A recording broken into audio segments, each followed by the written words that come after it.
দেশের মানুষকে না খাইয়ে বাইরে পাঠানো আমি কোনো মতে অ্যাপ্রুভ করি না। তবে তারা আয় করতে চায় 1180 টাকা করে ইলিশ দিলে প্রতি কেজিতে সরকারের কত টাকা আয় হবে আমি জিজ্ঞাসা করছি। শেষমেশ ভারতের ভিতরে ঢুকে গেল বাংলাদেশের পদ্মার ইলিশ, এবং এই মাছ ঢুকার সাথে সাথেই ভারতীয়দের মধ্যে যেন বহুল কাঙ্ক্ষিত প্রত্যাশা পূরণ হয়েছে এবং তাদের মধ্যে উৎসাহ এবং উদ্দীপনা দেখা যায়। বাংলাদেশের ইলিশ মাছ দেখতে বাজারে ভিড় করে কলকাতার বাসিন্দারা, এবং সেখানে দেখা যায় অনেকেই মাছ হাতে নিয়ে ছবি তুলছে এবং সেই ছবিগুলো তারা অনলাইনে পোস্ট করছে। এটি যেন কলকাতার বাসিন্দাদের কাছে মেঘ না চাইতেই বৃষ্টি। এবং এই ইলিশ মাছ রপ্তানি নিয়ে অনেকদিন যাবতই বাংলাদেশের অভ্যন্তরে অনেকটা নাটকীয় অবস্থা চলছিল, এবং এই নাটকের মধ্যেই শেষমেশ বর্তমান সরকার ভারতে ইলিশ পাঠালো। এবং বর্তমান সরকারের কর্মকাণ্ড দেখলে বোঝা যায় বাংলাদেশের জনগণের বিপক্ষে গিয়ে তারা ভারতকে ইলিশ মাছ দিল, যেখানে বাংলাদেশের জনগণের আপত্তি থাকা সত্ত্বেও কেন তারা ইলিশ রপ্তানি করলো তা বোধগম্য নয়। তবে এই ইলিশ মাছ নিয়ে বাংলাদেশে এতদিন ধরে যেরকম নাটকীয়তা চলছিল সেই সম্পর্কে ভিডিওর সামনে জানতে পারবেন। তাই অনুরোধ রইল ভিডিওটি স্কিপ না করে সম্পূর্ণ ভিডিওটি দেখুন। দুর্গাপূজার আগে বাংলাদেশ থেকে পশ্চিমবঙ্গে ঢুকতে শুরু করেছে পদ্মার রূপালী ইলিশ। গত বৃহস্পতিবার বিকেলে বেনাফুল পেট্রাফুল স্থল সীমান্ত দিয়ে চলতি মৌসুমের ইলিশের প্রথম চালান ঢুকলো ভারতে, এবং জানা যায় এই দিন মোট 61 মেট্রিক টন ইলিশ রপ্তানি হয়। এর আগে পশ্চিমবঙ্গের উত্তর 24 পরগনা জেলায় পেট্রাফুল স্থল বন্দর থেকে ওই ইলিশ সড়কপথে চলে আসে শিয়ালদা ও পতিপুর হাওড়া মাছ বাজারগুলিতে, এবং এই মাছগুলো বাংলাদেশ থেকে 1180 টাকায় ক্রয় করলেও পশ্চিমবঙ্গে তা বিক্রি করা হচ্ছে প্রায় 2000 টাকায়। 2420 মেট্রিক টনের মধ্যে আজকে প্রথম যে খেয়ে পেল সেটা প্রায় 30 থেকে 35 মেট্রিক টন মাছ আছে। বাংলা 7-8টা গাড়ি, ইন্ডিয়ান 4-5 গাড়ি হবে, এই গাড়িতে আসবে। দেখা যাচ্ছে যে বাংলাদেশে মাছের ল্যান্ডিং খুব কম, সুতরাং আগামীকালকে যে মাছ বিক্রি হবে রেটটা খুব বেশি কমবে না, যদিও আমাদের অকশন মার্কেটে বিক্রি হয় ডিমান্ড অ্যান্ড সাপ্লাই, তো আশা করা যাচ্ছে যে 1300-1400 টাকার মধ্যে রেটটা থাকবে কিলো সাইজের ইলিশের। আজকের এই ভিডিওর শেষের দিকে তারেক রহমানের বিশেষ একটি বক্তব্য ইলিশ মাছকে নিয়ে তা প্রচার করা হবে, তাই শেষ পর্যন্ত ভিডিওটি দেখুন। বাংলাদেশের বাণিজ্যিক মন্ত্রণালয় জানায়, চলতি বছর দুর্গাপূজার আগে সব মিলিয়ে 2420 মেট্রিক টন ইলিশ ভারতের বাজারে যাবে। 49টি রপ্তানি সংস্থা ভারতে এই মাছ রপ্তানি করবে, এবং 12 অক্টোবর পর্যন্ত বাংলাদেশের নদীগুলোতে ইলিশ ধরা যাবে। এরপরেই জারি করা হবে নিষেধাজ্ঞা। সেই হিসাব অনুযায়ী শেষ পর্যন্ত কী পরিমাণ ইলিশ ভারতে ঢুকবে তা এখনও নিশ্চিত করে বলা যাচ্ছে না। তবে বাংলাদেশ কেন এত কম দামে ইলিশ রপ্তানি করলো তা বোধগম্য নয় বলা যায়, যেখানে বাংলাদেশের মানুষই নিজ দেশ থেকে 1600 থেকে 1800 টাকা দিয়ে ইলিশ মাছ ক্রয় করছে। এখন বলা যাক ইলিশ নিয়ে বাংলাদেশে অনেকদিন যাবৎ অভ্যন্তর যেই নাটকগুলো চলছিল সেই সম্পর্কে কিছু কথা বলা যাক। বর্তমানে বাংলাদেশে বড় টপিক হলো ইলিশ মাছ নিয়ে। বর্তমান সরকার ভারতকে প্রায় 3000 টন ইলিশ দেওয়ার কথা জানিয়েছে। এরপর থেকেই জনমনে একটি ক্ষোভ সৃষ্টি হয়েছে, কারণ বর্তমান এই সরকার প্রথমে বলেছিল যে আমাদের নিজের দেশের মানুষ ইলিশ খেতে পারে না, তাই ভারতকে কোনো রকম ইলিশ দেওয়া যাবে না। কিন্তু হঠাৎ করে তাদের এই সিদ্ধান্তটিকে পরিবর্তন করে কেন তারা ভারতকে ইলিশ দিতে এত আগ্রহ দেখাচ্ছে? এর মধ্যে কি আসলেই কোনো রহস্য লুকিয়ে রয়েছে? এবং আরো কয়েকটি ঘটনা রয়েছে যেগুলো সম্পর্কে আজকের ভিডিওতে কিছু আলাপ করব। বিগত কিছুদিন আগে মৎস্য ও প্রাণী সম্পদ উপদেষ্টা ফরিদা আক্তার দায়িত্ব নেওয়ার পর ভারতে ইলিশ রপ্তানি নিয়ে কঠোর বার্তা দিয়ে জানিয়েছিলেন ইলিশ রপ্তানি হবে, কিন্তু দেশের মানুষ ইলিশ পাবে না, এমনটা আর হবে না।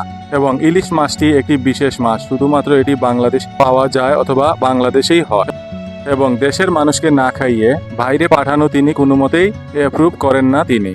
তার এই মন্তব্যের পর দেশের মানুষ অনেকটাই খুশি হয়েছিল বলা যায়, এবং তাদের প্রতি জনগণের আস্থা আরো বেড়ে গিয়েছিল। কিন্তু দুর্গাপূজা সামনে রেখে গেল শুক্রবার অনেকটা নাটকীয়ভাবেই ভারতে প্রায় 3000 মেট্রিক টন ইলিশ রপ্তানির অনুমোদন দিয়েছে বাণিজ্য মন্ত্রণালয়। তবে একটি বৈঠকে ফরিদা আক্তার জানান ইলিশ রপ্তানির সিদ্ধান্তটি বাণিজ্য মন্ত্রণালয়ের এবং রপ্তানি বন্ধের এখতিয়ারও তার হাতে নেই। এবং তিনি আরো বলেন যা করা হয়েছে তার অনুমোদন দেওয়া হয়েছে বাণিজ্য মন্ত্রণালয় থেকে। এবং তিনি আরো বলেন ভারতের যারা মৎস্য ব্যবসায়ী এবং বাংলাদেশের মৎস্য ব্যবসায়ী তারা তাদের একটি অনুরোধের প্রেক্ষিতে এটা বাণিজ্য মন্ত্রণালয়ের দিয়েছে, এর সাথে তার কোনো এবং মৎস্য এবং প্রাণী সম্পদ মন্ত্রণালয়ের কোনো রকম সম্পর্ক নেই। তিনি আরো বলেন এখন মাত্র অনুমোদন হয়েছে, এটি এখন পর্যন্ত কাগজে আছে, এটি এখনো যায়নি। এবং উপদেষ্টা আরো বলেন দেশের মানুষের ইলিশের চাহিদা পূরণের আগের সিদ্ধান্তে অটল তিনি। তবে যেখানে এই সরকার কঠোরভাবে অবস্থান নিয়েছিল ইলিশ রপ্তানি না করার জন্য, হঠাৎ করে কেন তারা এই সিদ্ধান্তর পরিবর্তন করলো, এখানে একটি প্রশ্ন থেকে যায়। আসলে কি জনগণ যেভাবে ভারতকে বয়কট করার সিদ্ধান্ত নিয়েছে তার বিপরীতে গিয়ে তারা ভারতের সাথে আরো ঘনিষ্ঠ সম্পর্ক করতে চায়, নাকি ভারতকে পাশে রেখে দীর্ঘমেয়াদে ক্ষমতায় থাকার কোনো চেষ্টা চলছে? এই বিষয়টি নিয়ে জনমনে অনেক ধরনের অন্তর্বর্তীকালীন সরকারকে নিয়ে ক্ষোভের সৃষ্টি হচ্ছে এবং জনগণের আস্থা অনেকটাই কমে যাচ্ছে আস্তে আস্তে। তাই এই বিষয়গুলোর উপরে এখনই উপদেষ্টারা যদি গুরুত্ব না দেয় তাহলে কখন কি ঘটে যাবে তা বলা যায় না। এর ফলে অন্তর্বর্তীকালীন সরকার তার দায়িত্বে ব্যর্থতা হবে বলে মনে করেন অনেক বিশ্লেষক। এবং এরা মনে করেন জনগণের বিপরীতে গিয়ে ভারতকে ইলিশ দেওয়ার কোনো রকমই যুক্তিসম্মত হয় না ও জনমনে যদি কোনো ধরনের ক্ষোভের সৃষ্টি হয় তাহলে এই সরকারের পাশ থেকে অনেকেই সরে যাবে, যা কোনো কারণেই সুখময় হবে না বলা যায়। এখন বলা যাক অন্তর্বর্তীকালীন সরকার কোন দেশের সাথে সম্পর্ক ভালো করলে অনেকটাই লাভ হবে বাংলাদেশের জন্য।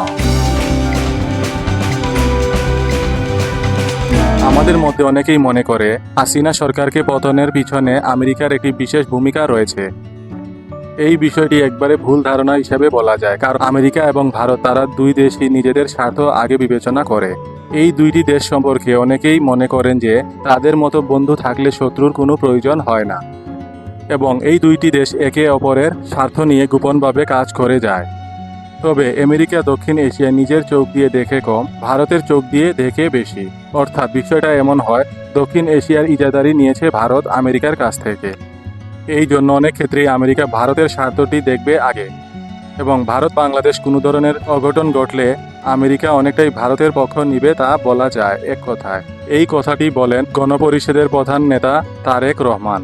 তিনি আরও বলেন আমেরিকা যদি বাংলাদেশের প্রতি সরাসরি কোনো রকমের পলিসি নেয় তাহলে তখনই বাংলাদেশ আমেরিকাকে নিয়ে ভেবে দেখতে পারে।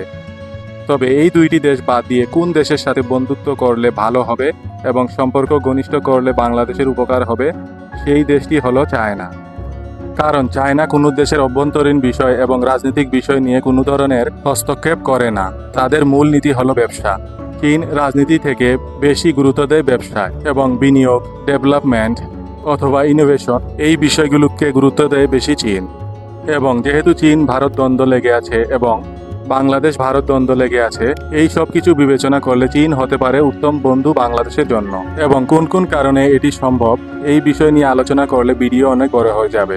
তাই সামনের দিকে এই বিষয় নিয়ে আরেকটি ভিডিওতে কথা বলবো। আপনাদের কি মনে হয় ভারতে ইলিশ পাঠানোটি ভালো উদ্যোগ নাকি না? আমাদের বন্ধুপ্রীতম দেশ কাকে বিবেচনা করা উচিত, কার সাথে ঘনিষ্ঠ সম্পর্ক বাড়ানো উচিত, কমেন্ট বক্সে জানিয়ে দিবেন আপনাদের মতামত। ভারতে ইলিশ পাঠানো নিয়ে তারেক রহমান ভাইয়ের একটি বিশেষ বক্তব্য শুনুন।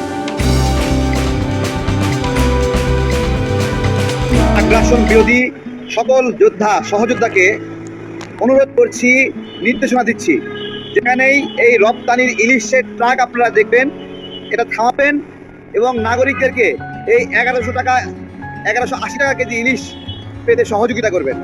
কারণ বাংলাদেশের কোথাও 1180 টাকা কেজি ইলিশ পাওয়া যাচ্ছে না। আমাদের ইলিশ পেতে হচ্ছে 1500, 1600, 1800, 2000 টাকা কেজি। আজকে 1180 টাকা কেজিতে ইলিশ ভারত পাচ্ছে কিভাবে আমি জিজ্ঞাসা করছি। সরকার কি ভর্তুকি দিচ্ছে? সরকার বলল যে ইলিশ রপ্তানি করে আয় করতে চাই। সরকার কি মনে করেছে ভারতের নাগরিকদের মতো বাংলাদেশের নাগরিকদের মাথাও কবর ভর্তি?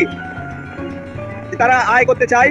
1180 টাকা করে ইলিশ দিলে প্রতি কেজিতে সরকারের কত টাকা আয় হবে আমি জিজ্ঞাসা করছি। কত টাকা আয় হবে? প্রত্যেকটি বাজারে বাজারে আপনারা যান, আপনারা গিয়ে নিজেদেরকে জিজ্ঞাসা করেন, এখানে আপনারা জানান যে 1180 টাকা কেজি ইলিশ কোথাও পাওয়া যাচ্ছে কিনা। দেখেন, এই সরকার প্রাথমিকভাবে ভারতের বিরুদ্ধে কিছু গরম গরম কথা বলল, গরম গরম কথা বলে তারা সহানুভূতি নিল, জনসমর্থন নিল, নেওয়ার শেষে এখন ভারতের প্রতি প্রেম দেখাচ্ছে। এই প্রেমটা কেন দেখাচ্ছে? কি কি শর্তে? সরকার ভারতের কাছে কি পেতে চায় যার বিনিময়ে এই ইলিশটা কম দামে দিচ্ছে? কি পেতে চায়? টাকা যদি পেতে যায় তো ভারতের কাছ থেকে, তাহলে বাংলাদেশের নাগরিকরা যেরকম 1580 টাকা কেজি 1600 টাকা কেজি ইলিশ কিনে, ওই রকমভাবে ভারতও অন্তত এই দামে কিনতো। আমাদের প্রত্যাশা যেহেতু রপ্তানি, যেমন আমি আপনাদেরকে বলি, আমরা যে আমটা 110 টাকা কেজি 140 টাকা কেজি বিক্রি করি, রপ্তানির জন্য যে আমটা আমরা বিক্রি করি সেই আমটা মানে প্রায় কাছাকাছি 200 টাকা থাকে, অর্থাৎ 40-50 টাকা ওই আমের দাম বেশি থাকে।